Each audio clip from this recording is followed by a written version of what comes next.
ಆಕಾಶವಾಣಿ ವಾರ್ತೆಗಳು ಓದುತ್ತಿರುವವರು ಚೇತನ್ ಸಿವಿ. ಮುಖ್ಯಾಂಶಗಳು: ಉಪಗ್ರಹ ಉಡಾವಣಾ ತಂತ್ರಜ್ಞಾನ ಕ್ಷೇತ್ರದಲ್ಲಿ ಇಂಡೋನೇಷ್ಯಾಗೆ ಬೆಂಬಲ ನೀಡಲು ಭಾರತ ಸಿದ್ಧ, ಪ್ರಧಾನಿ ನರೇಂದ್ರ ಮೋದಿ. ಕೇರಳಂನ ವಯನಾಡು ಜಿಲ್ಲೆಯಲ್ಲಿ ಭೂಕುಸಿತ, 3 ಮಂದಿ ಸಾವು, 6 ಜನರು ನಾಪತ್ತೆ. ಅಮೆರಿಕ ಜೊತೆ ಅಂತಿಮ ಒಪ್ಪಂದ ಕುರಿತು ಮಾತುಕತೆ ನಡೆಸಲು ಇರಾನ್ ನಕಾರ.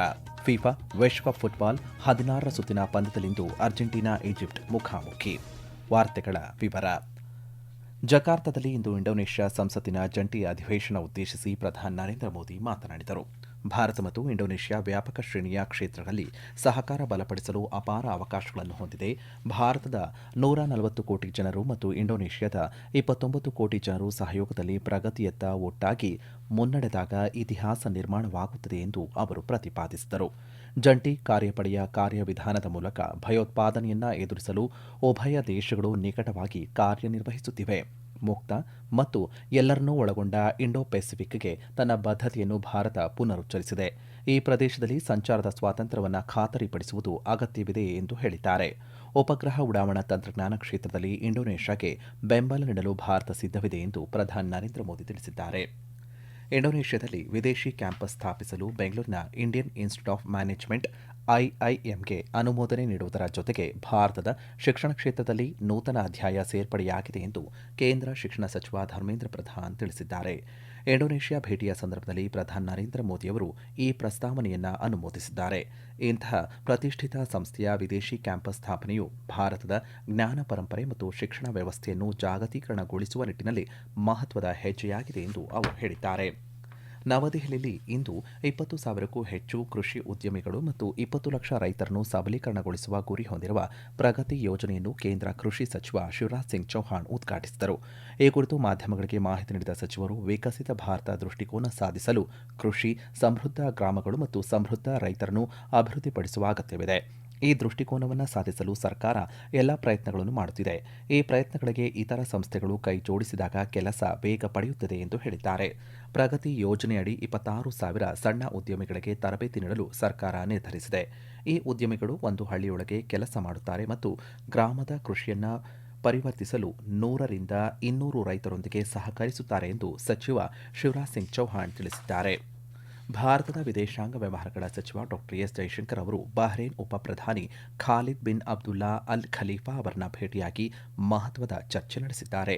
ಈ ಕುರಿತು ಮಾಹಿತಿ ಹಂಚಿಕೊಂಡಿರುವ ಡಾ ಎಸ್ ಜೈಶಂಕರ್, ಸಭೆಯಲ್ಲಿ ಉಭಯ ದೇಶಗಳ ನಡುವಿನ ವಿವಿಧ ವಲಯಗಳ ದ್ವಿಪಕ್ಷೀಯ ಸಹಕಾರವನ್ನು ಮತ್ತಷ್ಟು ಮುಂದುವರಿಸುವ ಕುರಿತು ಸುದೀರ್ಘವಾಗಿ ಚರ್ಚಿಸಲಾಗಿದೆ ಎಂದು ತಿಳಿಸಿದ್ದಾರೆ.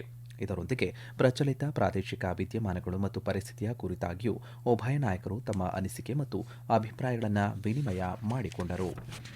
ಜಮ್ಮು ಶ್ರೀನಗರ ಕಾರಿಡಾರ್ನಲ್ಲಿ 36 ಸುರಂಗಗಳು, 14 ಕಿಲೋಮೀಟರ್ ವಿಸ್ತೀರ್ಣದ ಜೋಜಿಲಾ ಸುರಂಗ, ಕೇದಾರ್ನಾಥ್ ರೋಪ್ವೇ ಮತ್ತು ಕಾಶ್ಮೀರದಿಂದ ಕನ್ಯಾಕುಮಾರಿವರೆಗೆ ವರ್ಧಿತ ರಸ್ತೆ ಸಂಪರ್ಕ ಸೇರಿದಂತೆ ಪ್ರಮುಖ ಮೂಲಸೌಕರ್ಯ ಯೋಜನೆಗಳು ಸಂಪರ್ಕವನ್ನು ಬಲಪಡಿಸುತ್ತವೆ.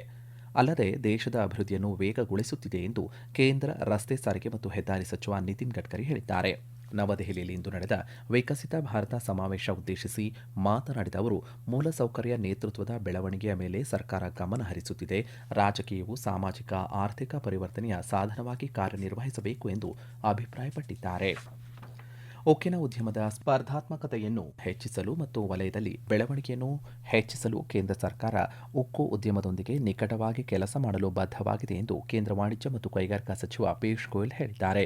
ಕೇಂದ್ರ ಭಾರೀ ಕೈಗಾರಿಕೆ ಮತ್ತು ಉಕ್ಕು ಸಚಿವ ಎಚ್ ಡಿ ಕುಮಾರಸ್ವಾಮಿ ಅವರೊಂದಿಗೆ ಸಚಿವ ಪಿಯೂಷ್ ಗೋಯಲ್ ಸಭೆ ನಡೆಸಿದರು.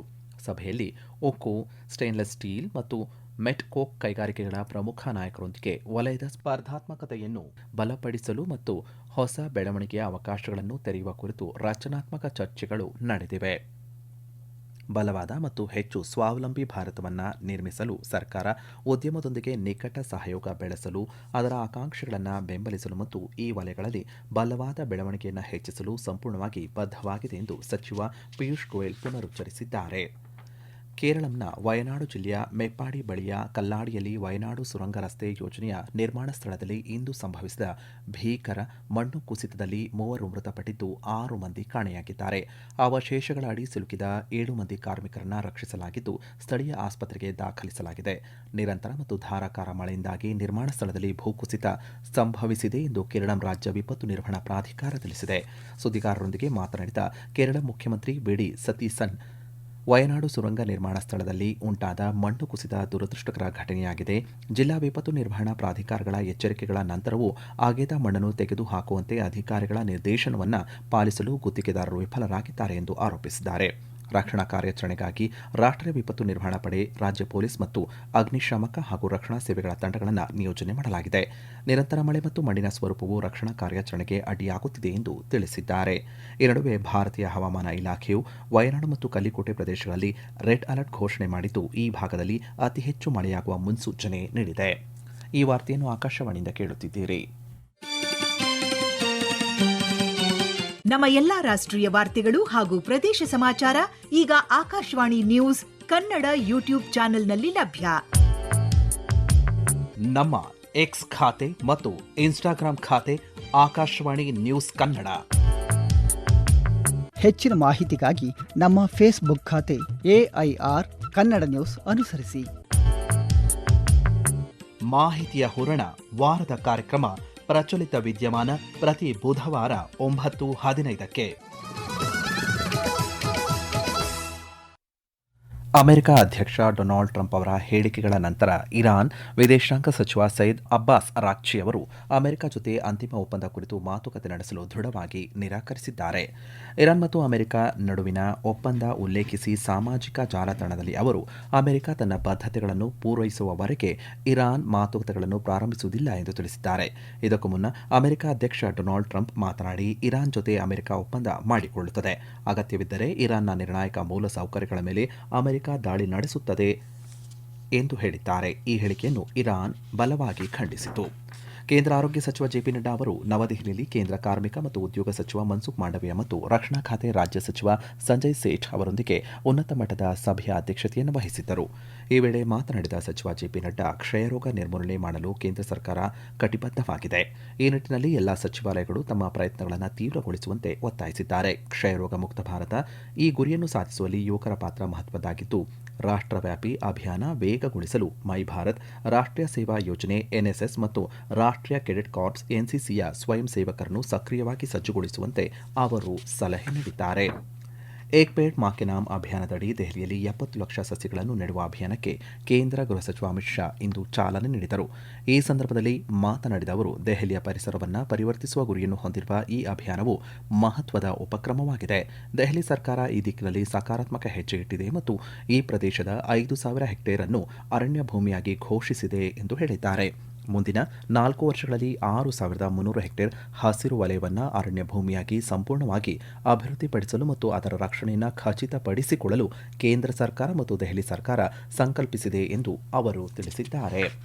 ಅಮೆರಿಕದ ಅಟ್ಲಾಂಟಾದಲ್ಲಿ ಇಂದು ರಾತ್ರಿ ನಡೆಯುವ ಫಿಫಾ ವಿಶ್ವಕಪ್ ಫುಟ್ಬಾಲ್ ಪಂದ್ಯಾವಳಿಯ 16ರ ಸುತ್ತಿನ ಪಂದ್ಯದಲ್ಲಿ ಅರ್ಜೆಂಟೀನಾ ತಂಡ ಈಜಿಪ್ಟ್ ವಿರುದ್ಧ ಸೆಣಸಾಟ ನಡೆಸಲಿದೆ. ನಂತರ ವ್ಯಾಂಕೋವರ್ನಲ್ಲಿ ನಡೆಯುವ 16ರ ಸುತ್ತಿನ ಮತ್ತೊಂದು ಪಂದ್ಯದಲ್ಲಿ ಸ್ವಿಟ್ಜರ್ಲೆಂಡ್ ಮತ್ತು ಕೊಲಂಬಿಯಾ ತಂಡಗಳು ಮುಖಾಮುಖಿಯಾಗಲಿವೆ.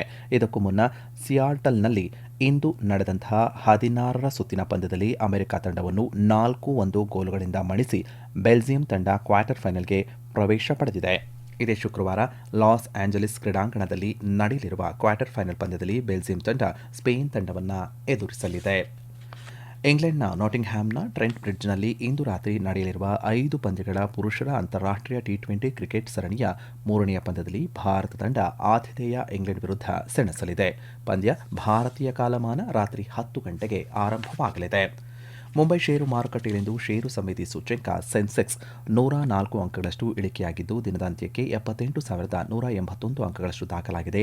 ಇದೇ ವೇಳೆ ರಾಷ್ಟ್ರೀಯ ಸಮಿತಿ ಸೂಚ್ಯಂಕ ನಿಫ್ಟಿ 32 ಅಂಕಗಳಷ್ಟು ಇಳಿಕೆಯನ್ನು ಕಂಡಿದ್ದು ದಿನದ ಅಂತ್ಯಕ್ಕೆ 24,399 ಅಂಕಗಳಷ್ಟು ದಾಖಲಾಗಿದೆ. ವಿದೇಶಿ ವಿನಿಮಯ ಮಾರುಕಟ್ಟೆಯಲ್ಲಿಂದು ಅಮೆರಿಕನ್ ಡಾಲರ್ ಎದುರು ಭಾರತೀಯ ರೂಪಾಯಿ ಮೌಲ್ಯ $96.96 ಕೊನೆಯಲ್ಲಿ ಮತ್ತೊಮ್ಮೆ ಮುಖ್ಯಾಂಶಗಳು. ಉಪಗ್ರಹ ಉಡಾವಣಾ ತಂತ್ರಜ್ಞಾನ ಕ್ಷೇತ್ರದಲ್ಲಿ ಇಂಡೋನೇಷ್ಯಾಗೆ ಬೆಂಬಲ ನೀಡಲು ಭಾರತ ಸಿದ್ಧ, ಪ್ರಧಾನಿ ನರೇಂದ್ರ ಮೋದಿ. ಕೇರಳಂನ ವಯನಾಡು ಜಿಲ್ಲೆಯಲ್ಲಿ ಭೂಕುಸಿತ 3 ಮಂದಿ ಸಾವು 6 ಜನರು ನಾಪತ್ತೆ. ಅಮೆರಿಕ ಜೊತೆ ಅಂತಿಮ ಒಪ್ಪಂದ ಕುರಿತು ಮಾತುಕತೆ ನಡೆಸಲು ಇರಾನ್ ನಕಾರ. ಫಿಫಾ ವಿಶ್ವಕಪ್ ಫುಟ್ಬಾಲ್ 16ರ ಸುತ್ತಿನ ಪಂದ್ಯದಲ್ಲಿಂದು ಅರ್ಜೆಂಟೀನಾ ಈಜಿಪ್ಟ್ ಮುಖಾಮುಖಿ. ಇಲ್ಲಿಗೆ ವಾರ್ತಾ ಪ್ರಸಾರ ಮುಕ್ತಾಯವಾಯಿತು. ನಮ್ಮ ಮುಂದಿನ ವಾರ್ತಾ ಪ್ರಸಾರ ನಾಳೆ ಬೆಳಗ್ಗೆ 7:05